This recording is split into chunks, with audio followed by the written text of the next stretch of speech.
When my neighbor Mr. Crowley died, no one in our small cul-de-sac pretended to be shocked.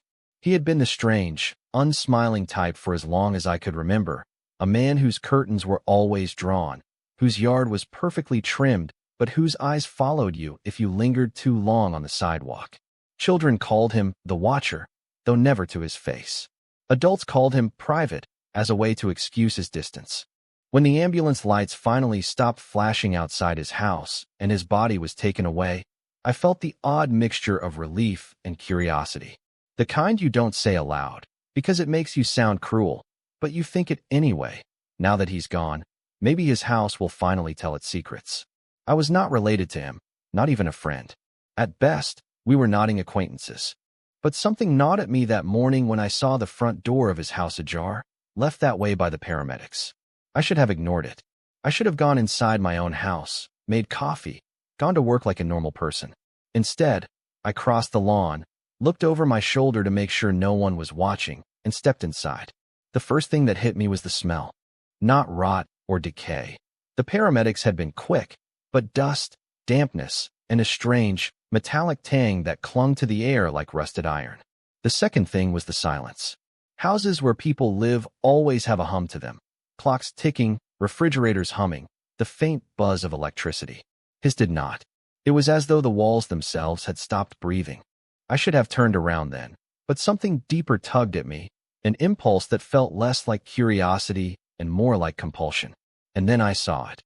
On a small wooden desk in the center of the living room sat a journal, its leather cover cracked, its pages bulging as though they had been written in with furious pressure. The strangest part was how it sat in perfect isolation. No clutter, no pens, no stray magazines or bills. Just the journal, placed deliberately, almost invitingly, as if waiting.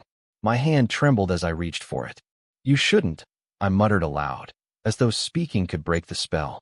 But my fingers had already closed around the rough leather before the words left my mouth. The first page was dated 5 years ago. The handwriting was sharp, jagged, like someone carving words into the page instead of writing them. "They're watching again, through the slats in the blinds. They never sleep. If I move wrong, they'll know. I have to keep quiet, quieter than thought itself."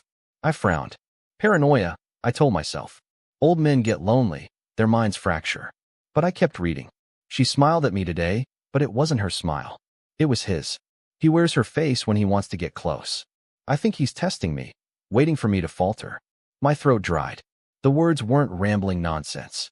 They carried rhythm, a desperate coherence that made them feel less like madness and more like warnings. I flipped forward. The entries grew darker. I dug under the garden again, found another set of footprints. Not mine, not hers. They vanish near the fence, but I know where they come from. I have to be ready. Another page. The neighbor across the street pretends not to see, but I've caught him looking at me like he knows what's coming. Does he know? Or is he one of them too? The hair on my neck stood up. I dropped the book onto the desk as if it had burned me. I wanted to leave, to pretend I had never seen it, but the pull was stronger than fear. I forced myself to open to the last entry, written just 3 days before his death.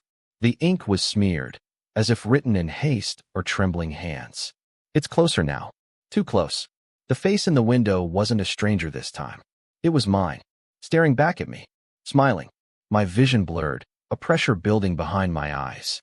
I told myself again that it was delusion, just a lonely old man sinking into paranoia. And then, before I could close the journal, a shadow crossed the window. I froze. It was broad daylight. No reason for anything to cast that kind of shape across the living room. Slowly, I turned my head toward the window, every muscle tight as wire. Nothing. Just the empty street, the neat row of houses, the same quiet suburban afternoon. I laughed under my breath, though it sounded strangled, forced. "Imagination," I whispered, closing the journal and placing it back exactly where I'd found it. But as I stepped back toward the door, I noticed something I hadn't before. On the far wall, opposite the window, was a mirror. Not large, just enough to reflect the living room. Only, the reflection wasn't right. In the mirror, the journal was open, pages fluttering though the air in the room was perfectly still. And standing just behind the desk, behind where I had been sitting moments before, was a figure. My figure. Same clothes. Same face. Except it was smiling, and I wasn't. The crash of the front door slamming shut behind me nearly sent me sprawling. My heart pounded as I reached for the knob, twisting, pulling, shoving until it gave way and I stumbled out into the sunlight, gasping as though I had surfaced from drowning. For several long moments I stood on the lawn, shaking, staring at the house that now looked so ordinary, so harmless. Neighbors went about their business as if nothing had happened. Cars rolled past, sprinklers ticked across green lawns. But I knew what I had seen. And worse, I knew I would go back. Because the journal wasn't finished, and neither was the story it wanted to tell. I told myself I wouldn't return to the Crowley house. I repeated it like a mantra that entire night, lying awake in my own bed, staring at the ceiling while shadows shifted in the corners of my room. But the image of that mirror refused to leave me. The journal's fluttering pages, the figure that wore my face. By morning, my denial had curdled into obsession. At work, I barely heard what my boss was saying. Words blurred, papers piled, and every time I glanced up, I half expected to see my reflection smirking at me from the window. By the third day, exhaustion and fear had hollowed me out. That was when I made the worst decision. I went back. The house was as silent as before, untouched since the day of the ambulance. No one had claimed his belongings yet. Probate and bureaucracy were probably keeping it locked in limbo.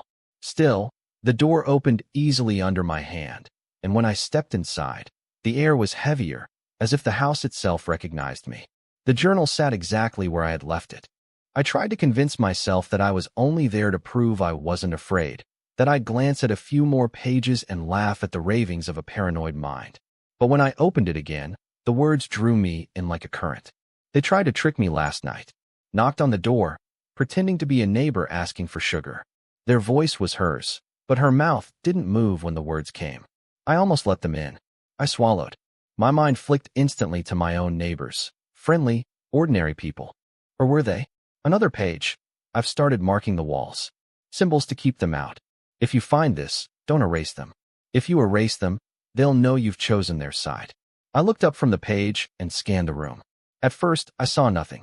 But then I noticed faint scratches near the baseboards, half hidden under layers of dust. Not random scratches, shapes. Circles intersecting with lines, crude symbols etched deep into the wood. I reached out instinctively, but the second my finger hovered near one, the journal slipped from my lap, landing on a new page that had been folded over. The words were rushed, frantic, written just hours before Crowley's death. I think it wants her now. She keeps walking past my house at night, looking in through the glass. But it isn't her. It's wearing her skin, smiling too wide. I don't know how long I can stop it. My blood chilled. He couldn't have meant me. And yet, how many times had I passed by his house after dark, coming home from work, keys jingling in my hand? How many times had I felt his eyes following me from behind the blinds? I slammed the journal shut, but it was too late. A sound came from upstairs, a slow creak, like weight shifting on old wood. My breath caught. I hadn't gone upstairs before. I didn't want to. But the sound came again, deliberate, impossible to ignore. Against every instinct screaming at me to run, I crept up the staircase, each step groaning underfoot. At the top, the hallway stretched narrow and dim, doors closed on either side. The creaking stopped. Silence pressed against me, louder than sound. I turned the first knob, locked. The second, also locked. The third opened into what must have been Crowley's bedroom. The stench of mildew was stronger here, and the curtains were nailed shut, blocking out all light. The bed was stripped bare, but the walls, dear God, the walls.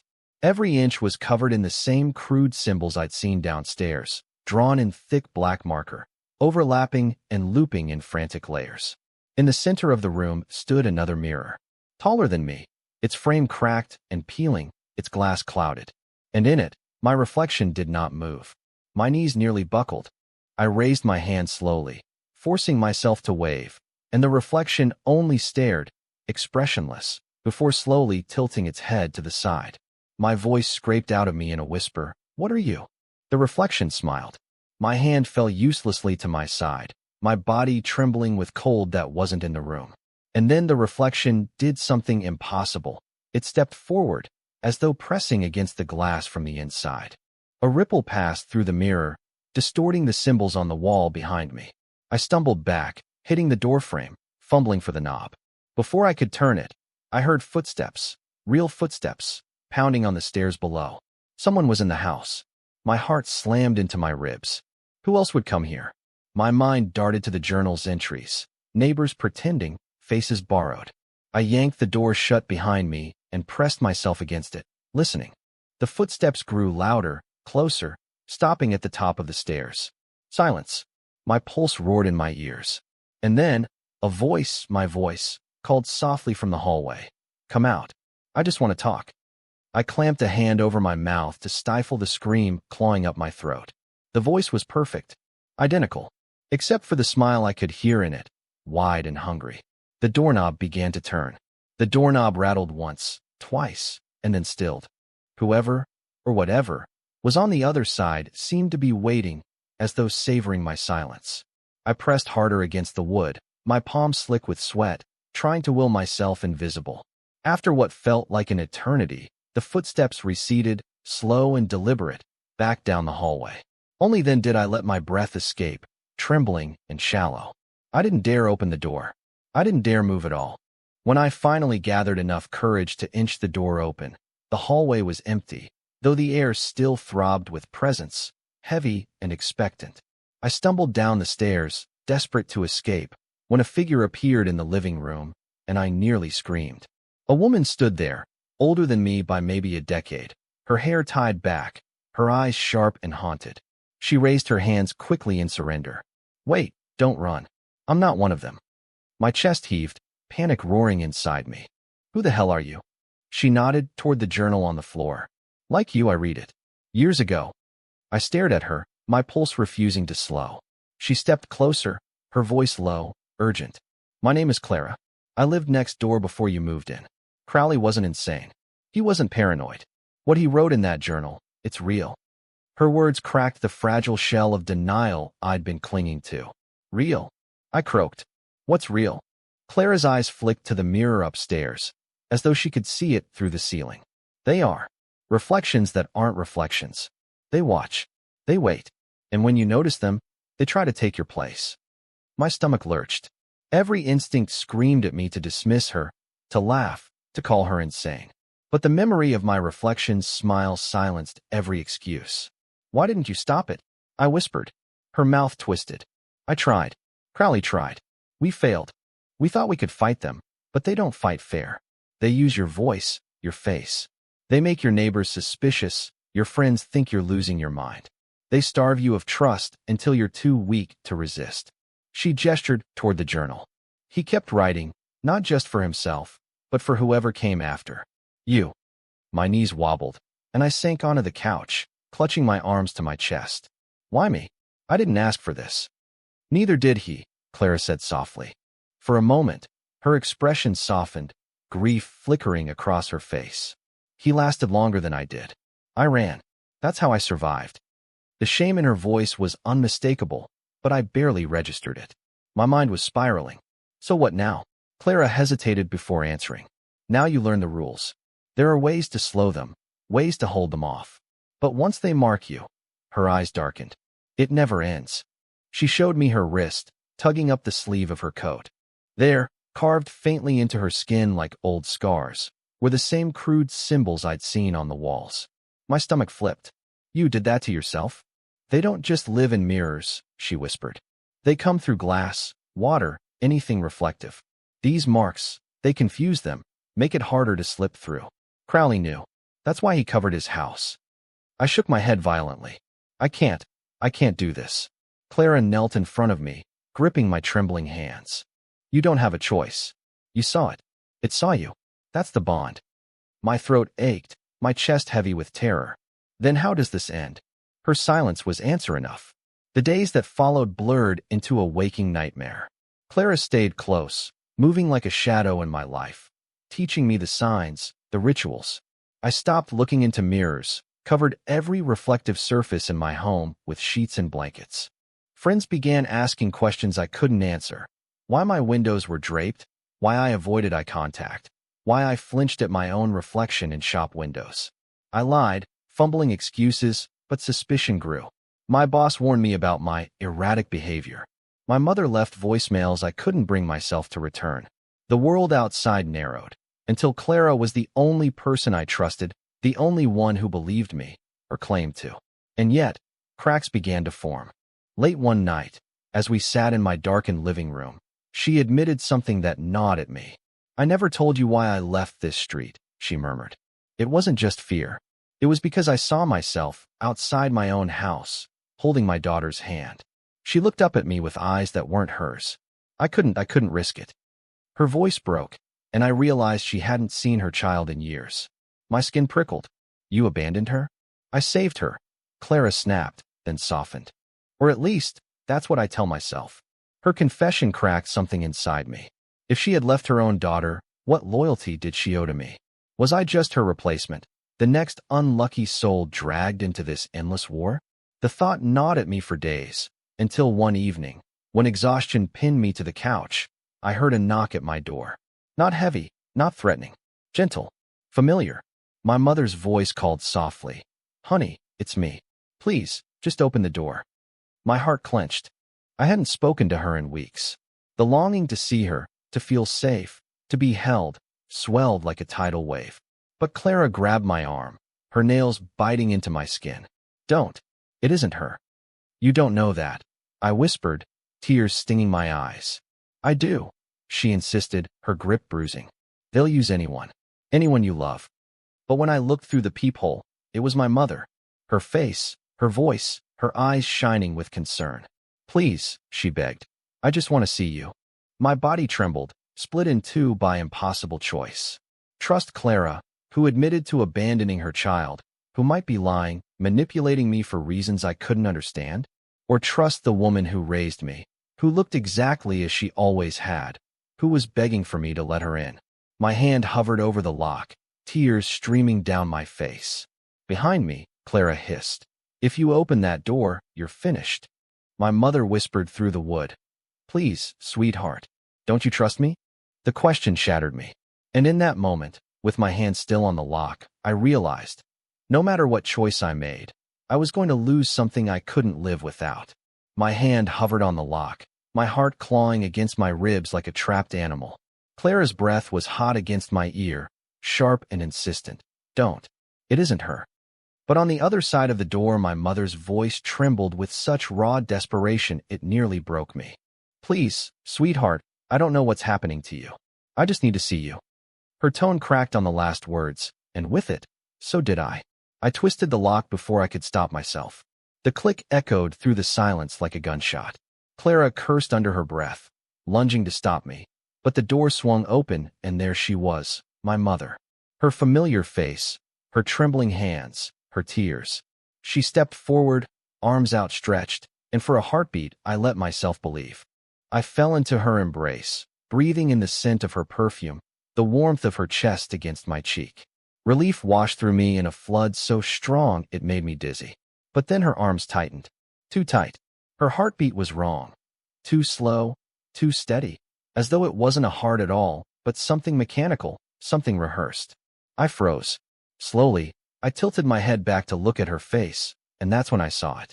Her smile was too wide, her teeth just a fraction too sharp, and her eyes, they gleamed not with tears, but with something glossy and reflective, like black glass.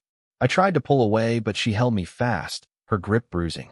"I've missed you," she whispered, though her voice seemed to echo, as if spoken from inside a hollow space. Panic erupted inside me. "Clara!" I screamed, thrashing. Clara lunged, pulling at the thing that wore my mother's face. It snarled, the sound inhuman, and for an instant its features flickered, glitching like a broken screen.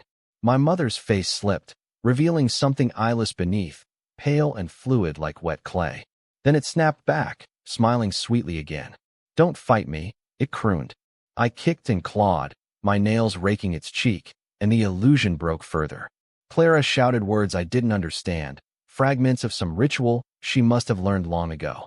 The thing shrieked, its voice splintering into a dozen discordant tones, and released me just enough for Clara to drag me back. She slammed the door shut and bolted it, panting, her eyes wild. "Do you believe me now?" I collapsed to the floor, sobbing, every nerve frayed to breaking. My trust had nearly destroyed me. My mother was gone, or worse, replaced, and now I was trapped in a nightmare with no escape. The days that followed blurred into a descent I couldn't stop. Sleep abandoned me. Every shadow, every reflection became a threat. I boarded up the windows, unplugged electronics, even smashed my phone when I caught my reflection in the black screen moving half a second too late. Clara urged caution, discipline, but paranoia gnawed at me, making me reckless. I stopped answering calls, stopped going to work. Neighbors whispered when I passed, their eyes flicking with suspicion. I caught one of them watching me through his blinds, his face oddly blank, his smile lingering too long. I couldn't tell if he was real. I couldn't tell if anyone was. Even Clara began to blur at the edges of my trust. Some nights, I swore her voice sounded different, as though she were rehearsing someone else's cadence. Once, I saw her reflection in the darkened TV screen linger after she walked away, turning its head toward me with a grin she hadn't worn. When I confronted her, trembling, she only said, "They're clever. They'll use me to make you doubt." But was that an excuse or a warning? My world shrank to the size of my own breath.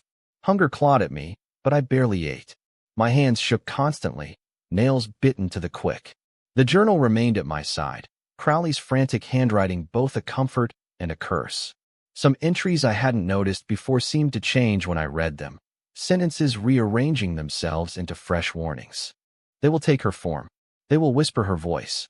Do not open the door. I wanted to scream. Too late. One night, I awoke to the sound of laughter in the house. Not Clara's. Not mine. It came from the walls, from the ceiling, echoing through the pipes like water. I stumbled into the kitchen and found every reflective surface, every bit of metal, every shard of glass, dripping with condensation, as though the house itself was sweating. And in each glimmer I saw faces. My face. Hundreds of them, each smiling differently, some laughing, some sneering, some whispering words I couldn't hear. I tore the journal open, desperate for guidance, and found an entry I hadn't written. My handwriting, but not my words. It's already inside. Stop resisting. Let it finish. My throat locked. Clara, I screamed, but when she rushed in, hair disheveled, eyes wild, I didn't know if she was Clara at all. It's you, I whispered, backing away. It's been you all along. She froze, pain flashing across her face. No, it isn't. Don't let them win. But how could I believe her? I couldn't. I was unraveling. The collapse was complete. That night, I sat on the floor with the journal, knife in hand, staring at my reflection in the blade. It smiled at me before I did. I dropped the knife, choking on a sob. There was no way out. Not anymore. And as I rocked back and forth, whispers slithered from every corner of the house. Choose. Choose. Choose. The night stretched endless, a suffocating silence broken only by the pulse in my ears. I sat against the boarded window clutching the journal, its pages vibrating faintly beneath my fingers as if alive. The whispers had grown louder, layered voices curling from every surface, every crack in the walls. Choose. Choose. Choose. The word beat like a war drum, relentless. Clara paced the room like a caged animal, her shadow jerking unnaturally on the wall, lagging just slightly behind her movements. I tried not to look at it. My grip tightened on the knife I had dropped hours before, its reflection mocking me with a crooked grin. We can't stay here, Clara hissed, her voice sharp and frayed. It knows you've seen too much. It won't stop until... She broke off, clutching her chest, gasping. I rushed to her, but she shoved me back, eyes blazing with a pain that wasn't human. Her face flickered, her jaw dislocating for a fraction of a second, her eyes flashing glassy black before returning. I stumbled away while rising. You, I whispered. She shook her head violently, tears spilling. No, it's inside me, but not all the way. You still have time. Her words twisted in my ears. Truth or trap? I didn't know. The journal throbbed in my lap, opening on its own to a page I'd never seen. One must remain. One must be consumed.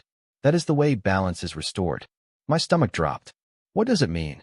I cried, shoving the page at Clara. She flinched, then gritted her teeth.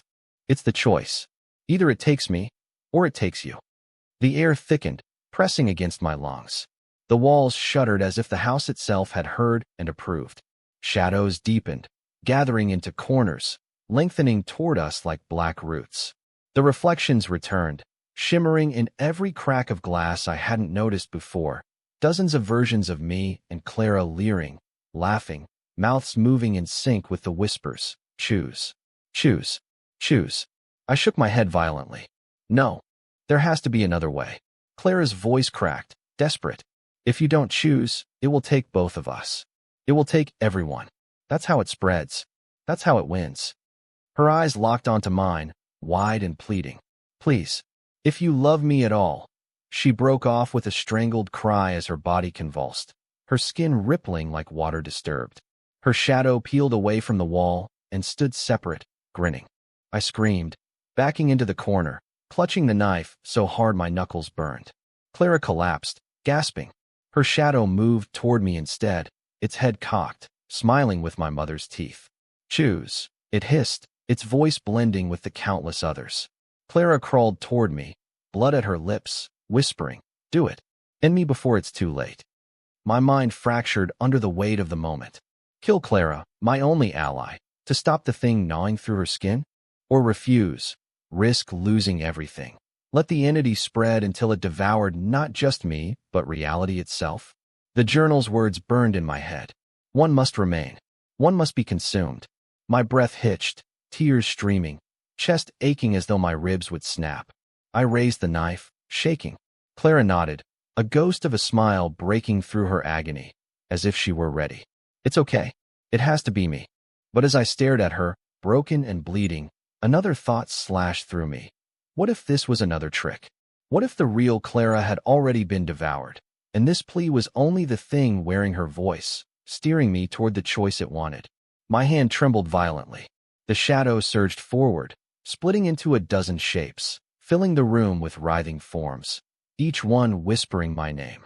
Lena, Lena, Lena. My name became a chant, deafening, until I screamed back, stop. And everything froze. The shadows stilled, the whispers cut off. Even Clara stopped writhing, frozen mid-breath. The silence pressed down, more terrifying than the noise. I realized then, the journal was still open in my other hand. Words crawled across the page, forming as I read. You are the key. The one who chooses decides not only who is consumed, but what world remains. Kill her, and you remain whole. Spare her, and you are taken, leaving her to fight. But know this, every choice is a lie. The cost is always greater than you see. My chest collapsed around a sob. A lie, a trap within a trap. No matter what I did, I would lose. Slowly, time began to move again. Clara reached for me with shaking hands, her eyes pleading. The shadow lunged in unison, its mouth splitting open to reveal rows of teeth stretching into darkness. My scream tore through the house as I made my choice. Plunging the knife forward, the night felt heavier than any before, as though the air itself carried the weight of everything Elena had uncovered. The journal sat open on the table, pages illuminated by the dim lamp. Words that once seemed like her friend's intimate confessions now burned into her memory as warnings. Her pulse quickened with every line she reread, because the closer she came to the last page, the more it felt like the journal wasn't only about the past, but about this very moment. She whispered to herself, why didn't I see this earlier? The scribbled handwriting was frantic, smudged as though her friend's hand had trembled violently when she wrote. The final words were chilling. If you're reading this, it means they're already watching you. Trust no one, not even those closest. The danger is not gone, it has only changed form. Elena's heart hammered. Who were they? For days she had convinced herself it was paranoia, the lingering bitterness of a friend whose jealousy had poisoned her thoughts. But the warnings matched too perfectly with the shadows that had lingered near her house, the phone calls with no answer, the unfamiliar car parked just a little too long at the corner of her street. Suddenly, the journal felt less like a relic of betrayal and more like a blueprint of survival. She paced across the room, torn between disbelief and the dread gnawing in her chest. If her friend had been murdered or silenced, then maybe her confessions weren't simply the writings of envy, but desperate attempts to pass along the truth. Elena grabbed her coat, stuffed the journal into her bag, and checked the locks on her doors. But then she froze, her breath shallow. The lock on the back door was already unlatched. She hadn't touched it. She pressed her hand against her mouth to muffle a scream as her eyes darted to the kitchen. A creak, a shift of weight on the floorboards. Someone was inside. Who's there? Her voice cracked, louder than she intended, trembling with both fear and defiance. No answer. The silence stretched out until it became unbearable, the only sound the thundering of her heartbeat. She reached into her bag and clutched the journal like a weapon, absurdly certain that the words of her dead friend could protect her somehow. The pages fluttered as though stirred by a breath of wind, and in her panic, she almost thought she heard a whisper. No, she did hear it. The voice was faint, female, eerily familiar. Leave. Now. Elena bolted toward the front door, fumbling with the lock. She stumbled onto the porch, cold air slicing against her skin. The street was empty. No footsteps followed her, no figure emerged from the house. But she couldn't shake the feeling of eyes fixed on her from the darkened windows. She ran, not daring to look back. Hours later, she found herself in a dingy motel miles outside town. The journal spread open on the bed. Her hands trembled as she flipped back through the pages, hunting for clarity. The warnings, the confessions, the bitterness, the guilt, it all swirled into something far more complex than jealousy. It was obsession, protection, a final attempt at redemption. Her friend had envied her, yes, had even plotted to break her down, but beneath it all had uncovered something darker. And in those final pages, she had tried to undo the damage, to leave Elena a map out of the nightmare. The lamp flickered. Elena's eyes snapped to the door. A piece of paper slid silently beneath it. She stared, paralyzed, before forcing herself to pick it up. The handwriting was identical to the journal's last frantic entries. You shouldn't have run. It's too late now. Her breath hitched, her knees buckled, and the room seemed to close in. She clutched the journal tighter, the leather binding cutting into her skin, her mind spinning with the realization that this was no longer just a relic of the dead. It was alive. Someone was continuing it. Or worse, her friend had never truly left. The motel walls groaned, as if shifting under invisible weight. She backed toward the corner of the bed, whispering, "This isn't real, this isn't real," but deep down, she knew it was. The journal was no longer simply a record of the past. It had become an open wound, a doorway, a trap. And whether the words belonged to her dead friend, to the people watching, or to something else entirely, Elena understood one thing with terrifying certainty. The story wasn't finished. It was only beginning.